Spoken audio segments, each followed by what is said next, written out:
We are now the Outcast podcast. Where we saw Ricky Gervais. Where we saw Jamie. Yeah, I'll talk a little bit about that. Yeah, because that counts. It's a show. That was genuinely a bucket list thing for me. And when I think of Ricky Gervais, I obviously at first think of like The Office, but his stand-up is elite. And his older stuff like Politics, which is years ago, like I'm talking 2006 maybe, genuinely was amazing because when he first like was making money, and I remember there's a bit where he's talking about ticket prices, and he's like, I don't really know how much to charge. I'm like, 25 quid, that's quite a lot. And I'm like, oh well, they'll be there. Like he was talking about where he grew up, and I just loved his brutal honesty. He was like, has anyone been here? And he was like, good. Because he was like going to slag it off, and he was like, no, it's good. And he went, now I don't want to deny my roots, but I'm out of there now. I was going to say, you know, you saw Ricky Gervais as a bucket list thing. I know for a fact you feel the same way as how I felt when I saw Slipknot. You're gassed, it's a bucket list thing, but it's just a shame that you are not going to see that in its peak. It's absolute prime. And also, he's been, I think, Humanity, his first Netflix special, he'd had like a 10-year gap between touring. And bro, you think how much the world has changed. That with like the sort of stuff that an edgy comedian's going to talk about. There's the whole trans issue. There's all this like non-binary stuff. Like there's so much stuff to actually talk about. Not even take the piss, just like subject. Because he's an observational comedian. Yeah. It's a whole different world. And now he's been doing the tour like every year. Now he's just, don't get me wrong, he said some fucking funny things. But it was just like you were listening to a funny man talk, rather than Ricky Gervais calling out the world. Because he's done that. Yeah, with his fucking Grammy speech and shit. But I remember there's a bit in that he's made very clear is not going to be in the special. Because that was some of the things that made me laugh the most, was he'd say things and he'd be like, that won't be in. People hate Jimmy Savile because he got away with stuff for so long. He died before he ever got caught. And he was like, people always say, oh, he had a great life. And he went, did he? Would you say that's a great life? If someone went, oh, Rick, I've organised something for you. You can rape as many disabled children as you want.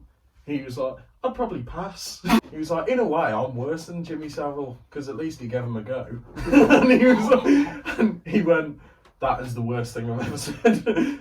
And that was the joke that he was like, yeah, that definitely won't be in. But I remember the other thing that he said that was, it was so funny, but it's bulletproof because he's taking the piss out of things that are acceptable in another country. I think it was Pakistan. The law is a girl can't have sex until after her first period, which is a crazy law. Just put himself in the situation of knocking on this woman's door. He's like, yeah, I'm just a neighbour. I saw your girl skipping home from school. How old is she? Oh, she's 12. And he was like, yeah, I just thought I'd come round and have sex with her. And he was like, well, has she had her first period yet? And she was like, no, but it should be soon, like she's nearly 12. And he was just like, oh. And then he just went, patience of a saint. That's a mad law. It's crazy, isn't it? But that's the sort of thing that people, no one will ever cancel him. He's way too intelligent. It's just one of those things, every time he drops a special, they try and cancel him, but he's too good. He writes too clever jokes. Same with him. Yeah, absolutely. Like, bro, his new album, he's like, fuck blind people, deaf people suck. Like, obviously joking to the fact of, like, he's clearly like trying his hardest to get cancelled. He's like, bro, he's taking a piss out of Bruce Jenner, calling him a man bitch and shit like that. I just think, fire. Bro, his new album's sick. You can't cancel him. People try and cancel Ricky Gervais over saying a joke about Caitlyn Jenner, because at the start he was like, I'm going to be nice tonight, I've changed. Not as much as Bruce Jenner. That wasn't even the joke, that was just a little quip. Yeah. But the joke was she didn't do a lot for women drivers because she crashed her car and killed a killed someone in that car. That's obviously the stereotype of women are bad drivers. Yeah. That's the joke, but that's just a women drivers jokes have been going around for years, and you might say it's outdated. It's not offensive though, is it? Like, what woman is driving and going on, I'm a great driver?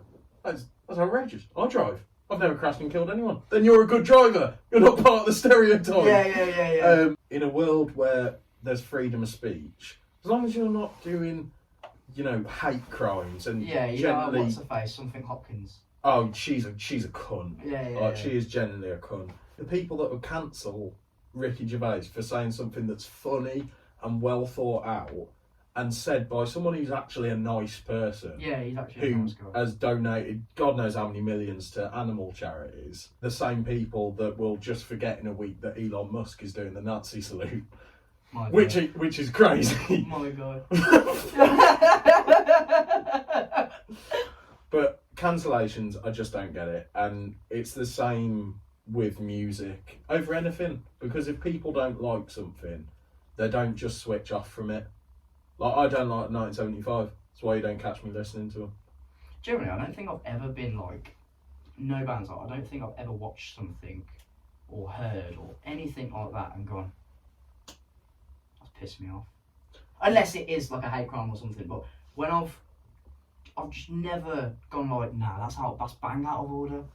Because I'm just like... The only comedian that I've just been like, you tell way too edgy jokes for your level of intelligence is Frankie Boyle. He's Scottish. He just tells the most edgy, offensive jokes possible. Which one? Is that the one with the beard? Yeah. Oh, beard glasses. Yeah. I don't know Prick. who it is. And he just genuinely comes across as like Arrogant. just a knobhead, not a nice person. And whereas Ricky Gervais has clearly got so much intelligence when it comes to humans and kindness and all that sort of stuff, you can tell from his body of work of like The Office and that it's so real in terms of humanity and its characters that it understands people and it has care towards people. Whereas if he tells a joke about something in another country that is outrageous, and the point of the joke is to say that it's outrageous, why is that the outrageous thing? Not the fact that people can have sex with pubescent girls in Pakistan. It's mental. I've never thought of it like that. But that's what his shows does, and that's why I'm like, you can never cancel him, because in his shows he tells exactly the reason why you can't cancel him. He's like, all I'm saying is a funny joke that is basically the definition of what goes on in another country. You could read the same thing on Wikipedia, but do you know the thing that makes it different? At my shows it makes you laugh. On Wikipedia it makes you pissed off. Laugh rather than cry. Right. And I'm just he makes a joke about about a real Right, issue, but yeah, then look at the joke instead of the issue. It's the same thing with like, like when hip hop was like proper original, like the gangster rap, like when fucking Ice-T did 6 in the morning. Everyone was like, can't be saying that in lyric. No, they're describing what is good. It's like that song I showed you by Immortal something, where the guy's describing of what this son did to his own mother and everything. People are like, you can't be saying that. It's happened. It's just being put in like a poetic what's it called? Perspective. Like it's not them agreeing with it, saying, yeah, I like shooting people, I like raping women. No. They're saying like, this is what goes on. And it's the delivery, isn't it? So like that period thing. Yeah, I laughed at the joke because the joke was delivered in a funny way of him taking the piss out of the people that do it. Because the patience of a saint was the punchline. So that's obviously a sarcastic remark about the cunts that do that. And I left thinking that was a funny way of telling it, but I also left thinking that is crazy that that's a law. I didn't laugh at the law. I think that's outrageous, and everyone that does it should be hung from their fucking necks. I just don't agree with cancelling anyone. No. But I think people tried to cancel Youngblood for spitting beer on a crowd. These are fucking Taylor Swift fans. Like, just because you've never seen it doesn't mean it's unacceptable. People love it.